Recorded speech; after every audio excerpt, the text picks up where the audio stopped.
Maximize Business Value podcast. This podcast is brought to you by Mastery Partners, where our mission is to equip business owners to maximize business value so they can transition their business on their terms. Our mission was born from the lessons we've learned from over 100 business transactions, which fuels our desire to share our experiences and wisdom so you can succeed. Now here's your host, CEO of Mastery Partners, Tom Bronson. Hi, this is Tom Bronson, and welcome to Maximize Business Value, a podcast for business owners who are passionate about building long-term, sustainable value in your business. This episode is part of our series. In fact, it's the last of our series on the value of assessment tools for any organization. Now, you've probably heard about the various assessments, and chances are pretty good that you've had some exposure to one or more assessments during your career.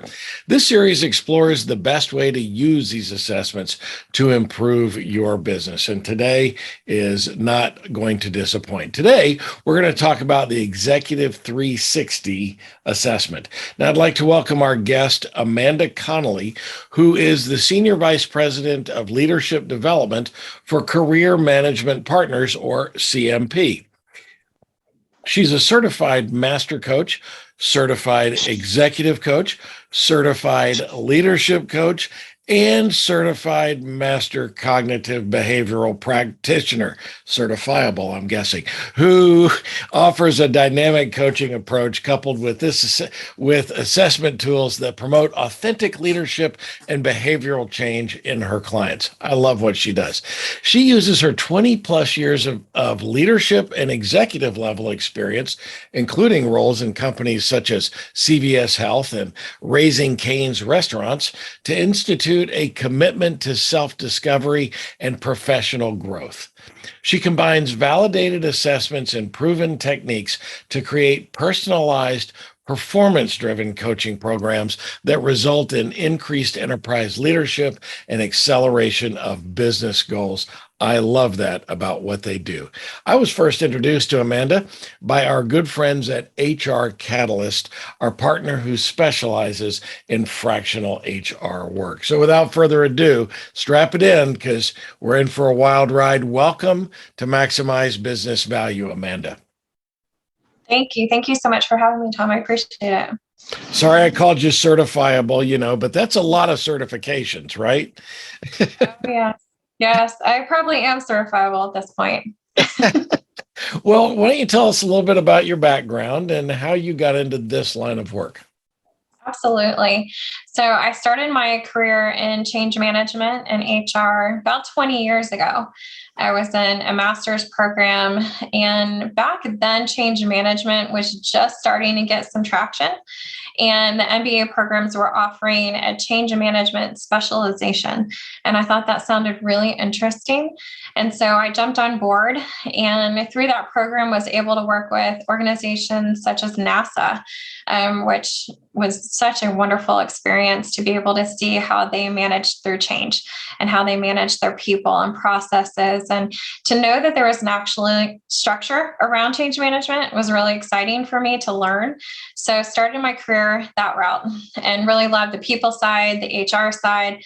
I knew that I wanted to use neuroscience and proven leadership techniques and things of that nature to really help leaders become their authentic self through leadership. And so that's what I've been doing for quite some time. And then about 7 years ago, I joined CMP so that I could really work on that targeted focus around developing leaders and being able to support executive coaches and executive coaching programs and team development and such to really make sure that I'm doing what I love. And I'm so grateful to be able to do that every day.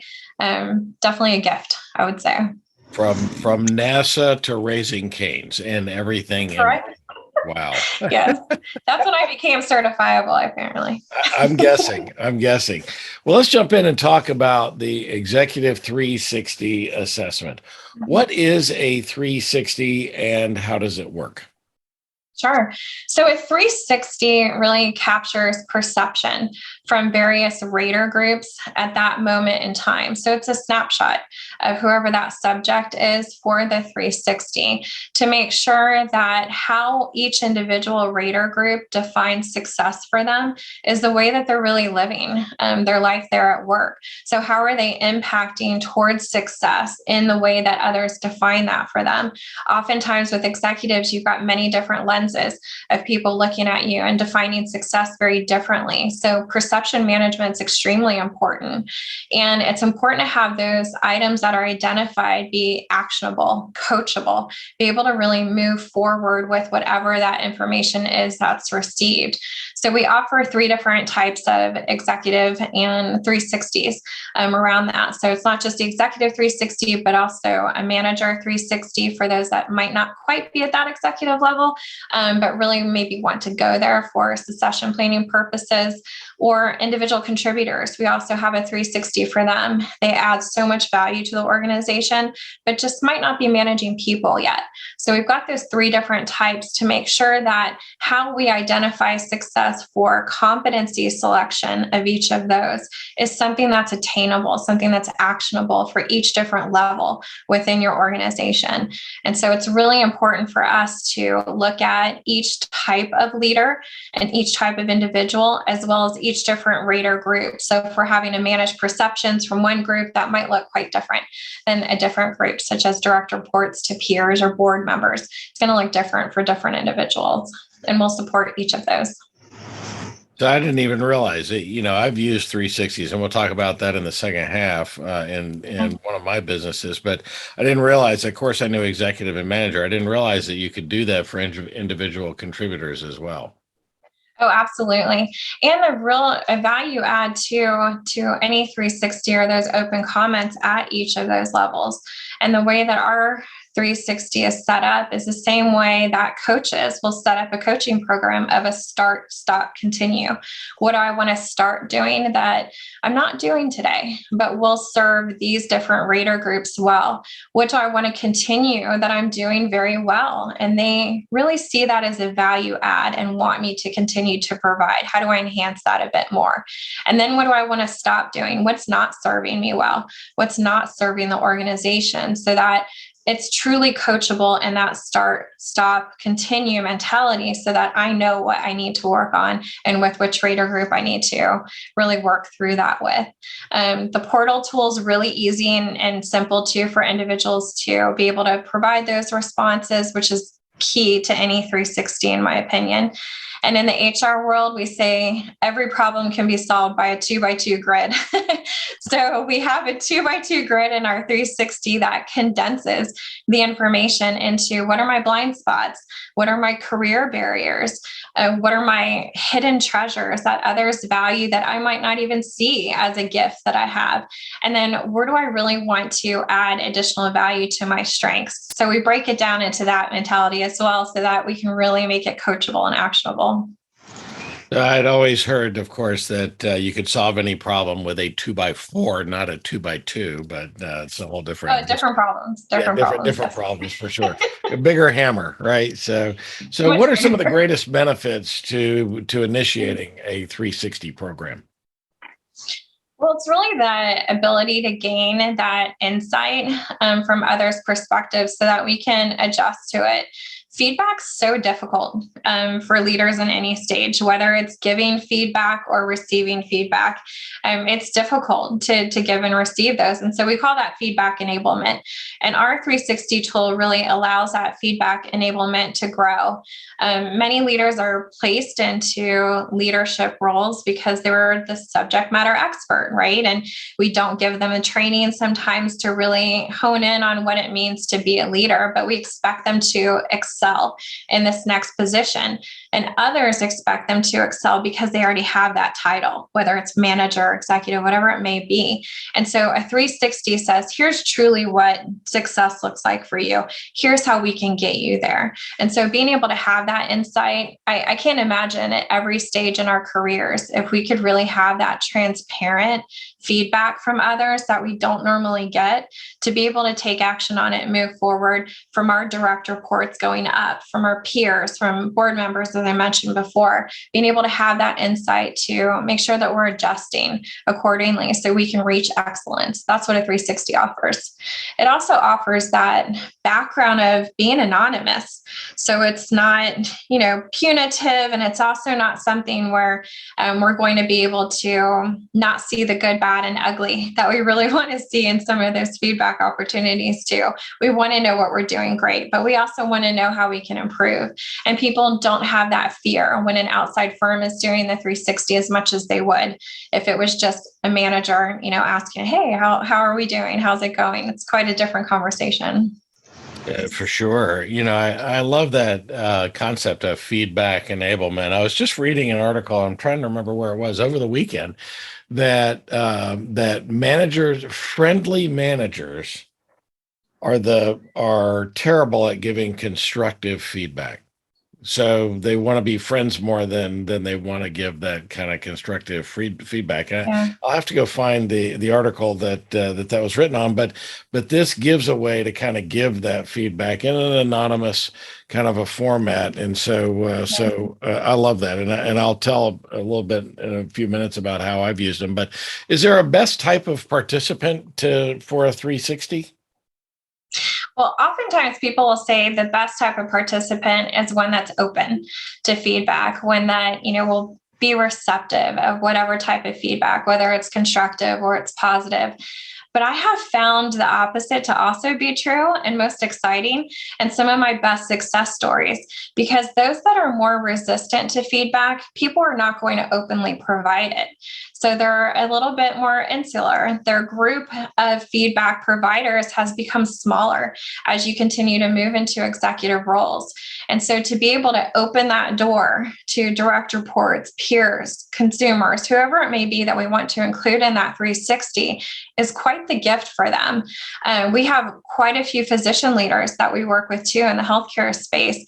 And those individuals have not been given feedback in many cases, and they're shocked by it. And so to be able to provide that to them at different seasons of their career, as well as any of these other leaders, to be able to say, but here's the true perception today, and what do we want to do in order to leverage and also manage this? So I actually like both. I like the challenge of those that haven't been given that feedback in the past, that don't seem open to it. It allows them to become open.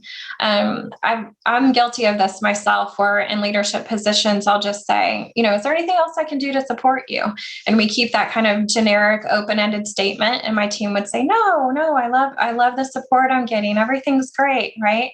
But we don't really dive into each individual's successful competency. And I don't ask them, how am I on emotional intelligence? How am I on, integrity and communication? You're not going to dive in and have those detailed conversations, typically one-on-one, but you can through a 360. You can give them the opportunity to really take the time and be very thoughtful in their responses according to each competency as it relates to success, as well as those open-ended comments at the end too. It just provides more detail for us to be able to move forward with. I've been told in the past that I am resistant to feedback, and of course I deny that. As you should. That's all right. So I think that's actually funny when I approach someone and I'm trying to give them feedback, and then they're throwing up walls, and I go, you're resistant to feedback. No, I'm not. I just think that's hilarious. So after someone completes a 360, kind of what's the next step to ensure the information is put together in a way that can be utilized and best coach that person? Yes, I'm glad you asked this.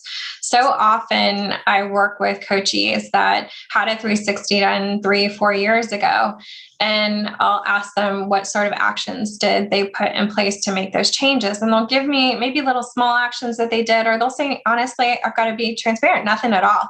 I took in the information and kind of tucked it away.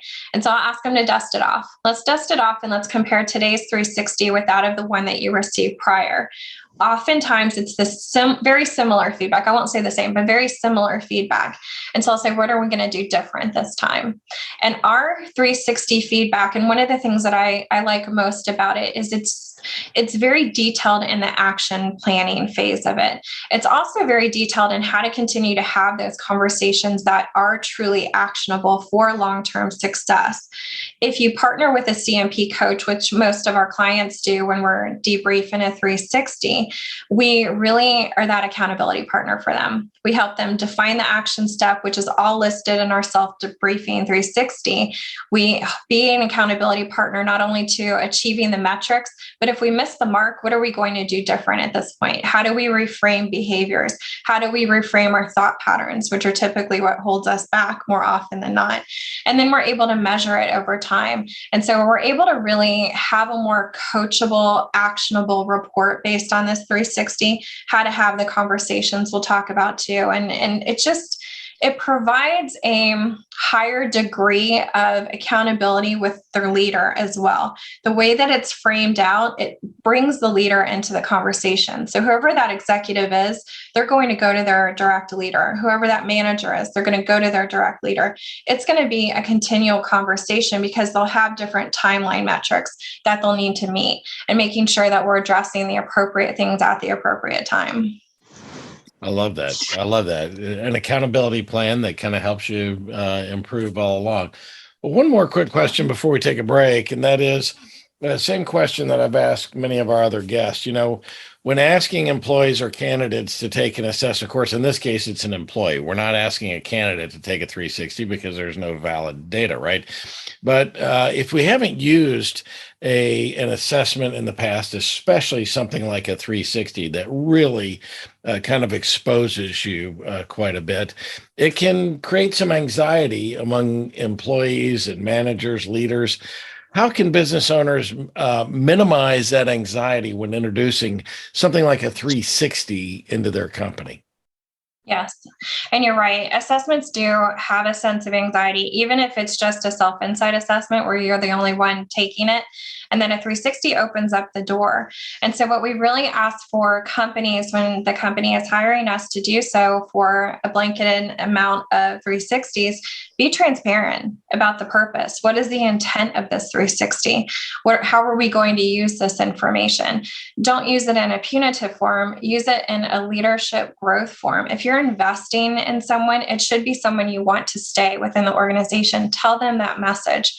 And then also with our 360, we make sure that each subject who is going to be rated on, they send an email to all of their raters, letting them know that they're the one asking for this to be administered so that they can enhance their leadership growth. They're showing that humility and openness to feedback, which opens the door for amazing conversations to happen afterwards. So many company cultures are ingrained based upon the actions of the leader. You can change the way that feedback enablement piece is by offering up humility, offering up transparency, and really being able to have those conversations long after that 360 has been closed.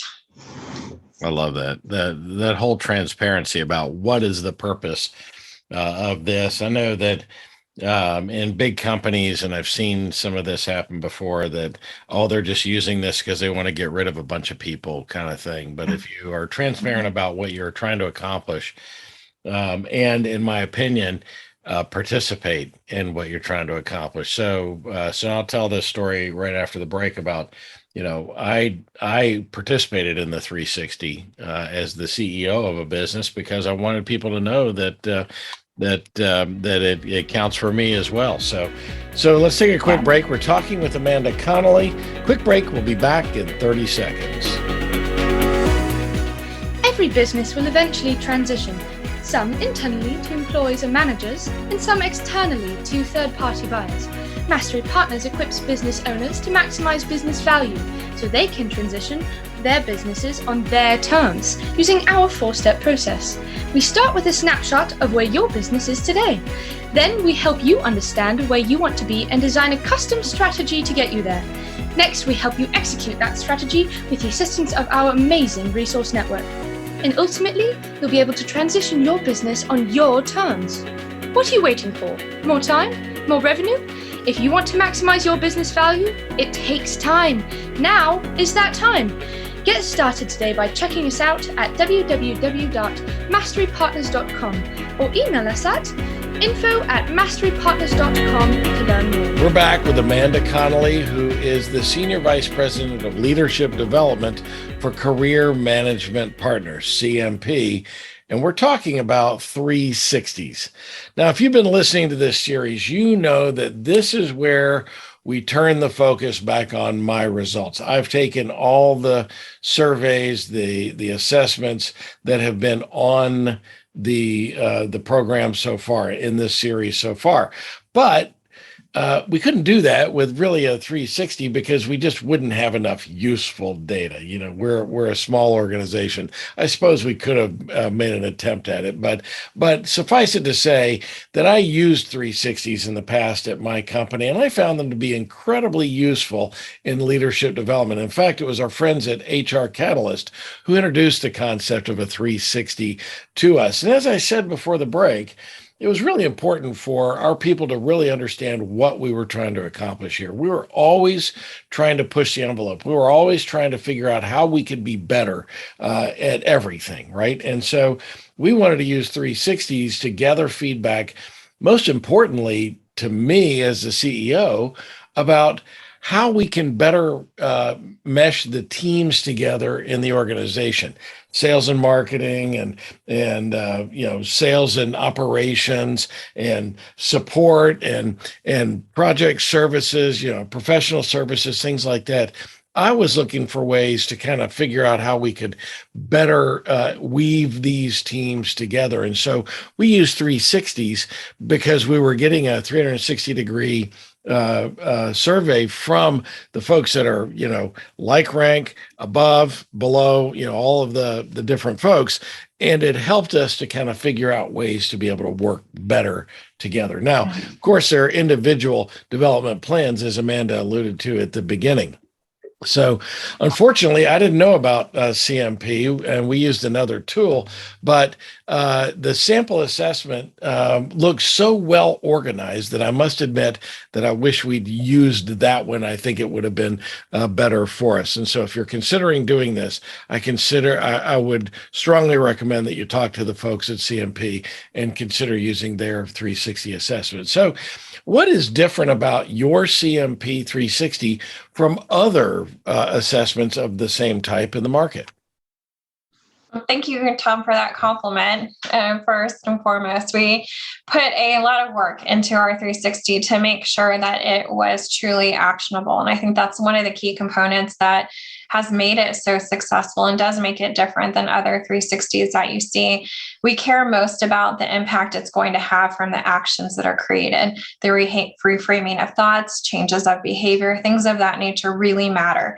And our report allows you to really walk through what that looks like. And also being able to recognize the fact that we weren't born knowing how to be leaders. We have to be trained, we have to be mentored, we have to have that guidance.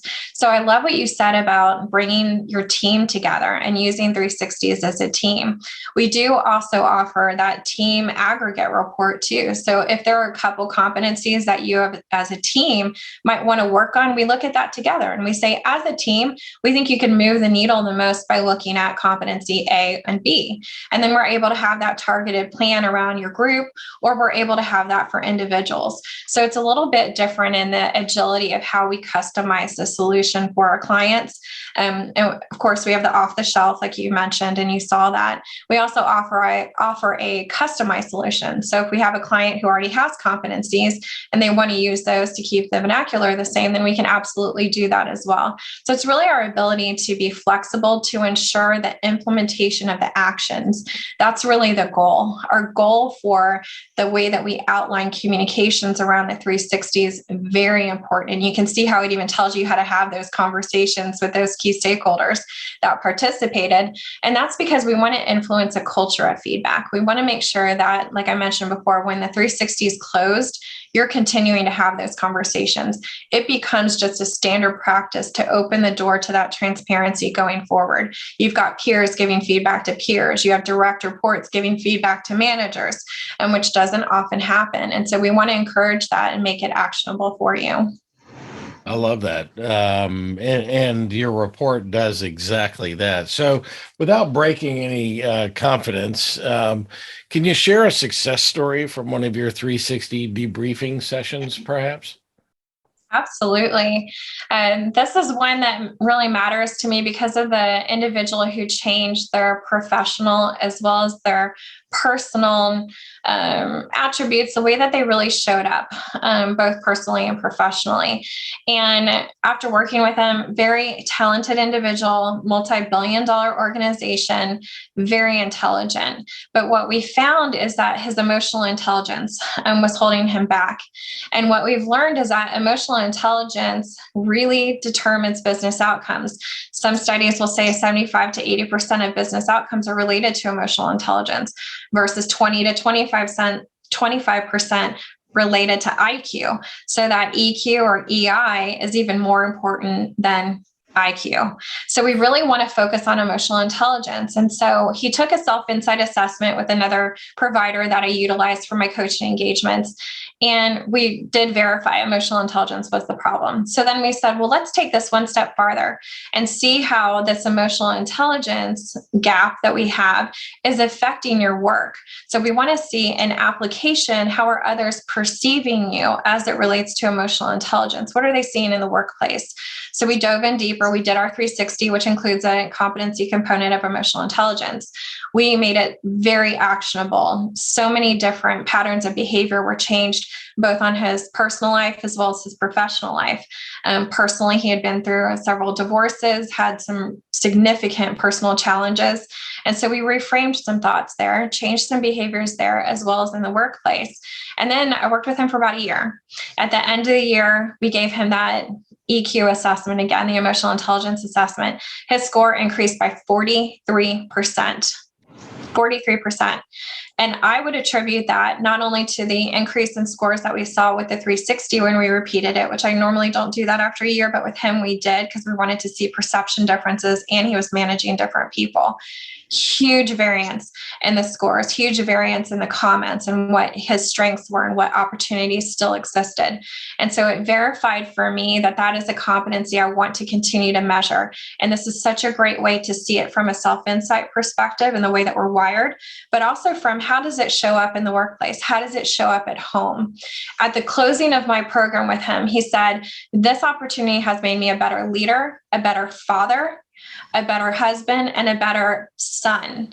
And there's nothing greater than that, to be able to influence people so much so that their professional and personal lives now align more with their values. There's nothing better than that.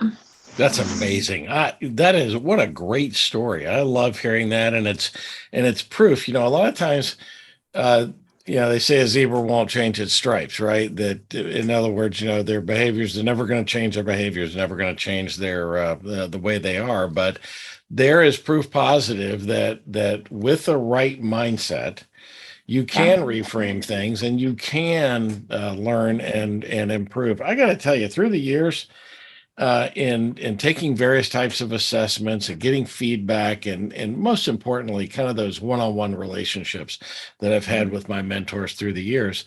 Once something is exposed to me and I can really think about it and internalize it and validate it for myself, right? Because that's the problem. We need to validate things for ourselves. That once I do that and my awareness is heightened, I can make changes in my own behavior. And I love that success story. What a great story. Thank you for sharing that. What is one key takeaway that you'd like our listeners to know regarding specifically 360s? Okay. I would say that we're all hungry for feedback. So both the constructive as well as the positive kind. So making sure that we open the door to that allows for, and I love that you just mentioned this, validation. Validation is key to success, and communication is validation. Being able to say what I'm doing is the right thing. I am adding value on a daily basis. That matters. That keeps our employees engaged. If we don't do that, they will find someone who will lead them in a way where they do feel validated. And so keeping that open feedback is a really important process. And honestly, it's our role as leaders and coaches to do so. I love that.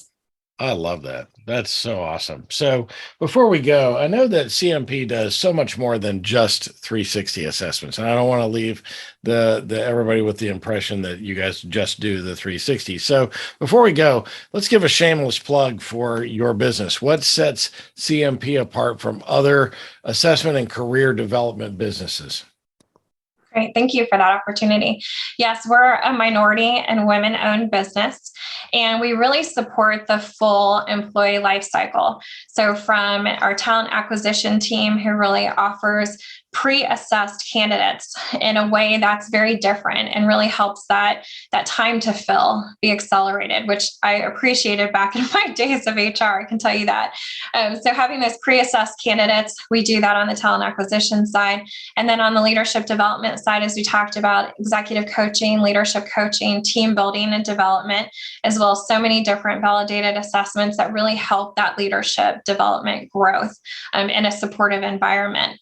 All the way through outplacement. We also have an outplacement firm, or outplacement department, I should say, as part of our firm. And that was really the foundation of CMP as we started our career 21 years ago. Our organization has been around for 21 years and founded on outplacement to make sure that employees are able to leave an organization with dignity and with a path on what their next is going to be. So we really want to support employees and the people in the organization from each stage in their life cycle of their business, their organization support. Well, like I said, I wish I'd known you guys, years ago. I think that your tools are awesome. I think that the story is awesome, and I'm hopeful that our readers and listeners will perk up and pay attention and reach out to you folks. Well, one last business question. This podcast is all about maximizing business value. So, what's the one most important thing you recommend business owners do to build value in their business?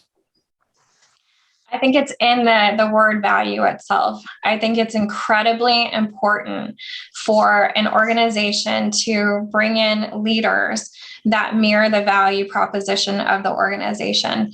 If there's misalignment there, or if there's not a leader who has identified what their values are, which is very often the case, I have to say, then you're never going to reach full success. So oftentimes when I coach an individual, it's one of the things I start with. What are your core values? I have a screensaver for myself with my core values on it. So making sure that we've identified those is really important, because if not, how can we ever live authentically, both professionally and personally? If we're aligned with an organization that does not adhere to our core values, we're not going to be able to give 100%. And the organization won't expect it either, unfortunately. So that efficiency level goes down.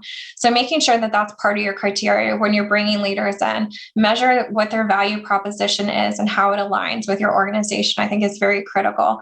And from an individual development standpoint, allow that leader to really define what their values are. So often that's one of my first questions when in a coaching engagement, and I get the deer in the headlights look. Like, what are your values? What are your core values? And I have to give them time to really think about it, because they don't even know. They haven't taken the time to really look inward to say, what is it that I value? What is it that I want? Because they're so busy kind of plug and play, and then they get voluntold to be in different roles and different responsibilities. And they don't take that time to really think about, how can I deliver the most for myself in the short time that we have on this planet? And so it's a nice opportunity to do so. So you've actually taken the time to write your own personal core values. In addition, Yes. You can see that they line up then with CMP's core values, right? Yes, And so, absolutely. wow, what a great exercise. So many business owners that I talk to, that's one of the things that to me are absolutely essential to driving value in the business, is having core values and everybody understanding and everybody playing on the same page. So I love that advice. It's almost like, pulling teeth to get them to write the core values for their business, much less having their employees go through a process and develop their own core values. So hats off to you. Kudos for doing your own personal core values. The good news for me is the core values for Mastery Partners are the same as my core values because I'm the founder. So makes it so easy to do that. I was really surprised when I wrote the core values. I don't have any of those. So awesome. So I have to ask you, you've been a great guest. This has been a lot of fun, great conversation, but I have to put you on the spot a little bit and ask you my bonus question. I ask it to everybody. Amanda, what personality trait has gotten you into the most trouble through the years? Oh, just one. Just one. This is not, as I always tell folks, don't ask, you can ask me, I can give you one. You ask my wife and you might as well have some time. Yes, I can understand that. I would say my sense of adventure. I have found myself lost in the rainforest in Panama on a personal note. Yes. And on a professional note, I'm always the one in the room that says, but what if? So we come to what they think is a resolution, and I'm the one that says, but what if? What if we go that one step further? What if? And so it's probably extremely annoying for some. And then for others, they get excited by it. So take me as I am. It's the same sense of adventure. Wow. You're the first person on 122 podcast episodes that told us that they've gotten lost in the rainforest. And so I've gotten lost in Rainforest Cafe, but not in not in the real rainforest, but that's what fun. So how can our viewers and listeners get in touch with you? Absolutely. Please go to our website at careermp.com. And then, of course, the usual links of LinkedIn and Instagram and Facebook and all that, we're out there. But please check out our website. And you can see all the wonderful work that all of our coaches do and just support our clients. And you can see our clients and everything too, which I'd love for you to see those highlighted clients. And please reach out to me if you have any questions, or any of us at CMP. And thank you, Tom, so much for the opportunity to share.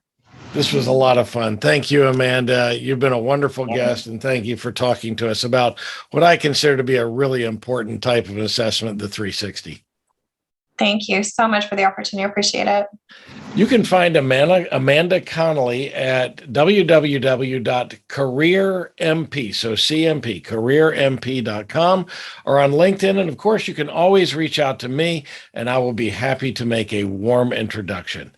Well, this brings us to the end of this series. I hope you've had as much fun as I have learning about the wide range of assessment tools out there that can really help you drive for results in your business. And go and pick one, won't you?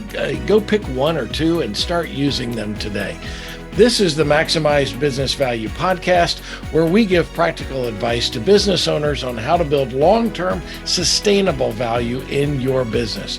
Be sure to tune in each week and follow us wherever you found this podcast. Give us a comment or a suggestion for a future podcast, and give us some feedback. We want to know how we're doing and if we're delivering you value. And so until next time, I'm Tom Bronson, reminding you to find the right assessment for your business and use it while you maximize business value. Thank you for tuning into the Maximize Business Value podcast with Tom Bronson. This podcast is brought to you by Mastery Partners, where our mission is to equip business owners to maximize business value so they can transition on their terms. Learn more on how to build long-term sustainable business value and get free value-building tools by visiting our website, www.masterypartners.com. That's master with a Y, masterypartners.com. Check it out.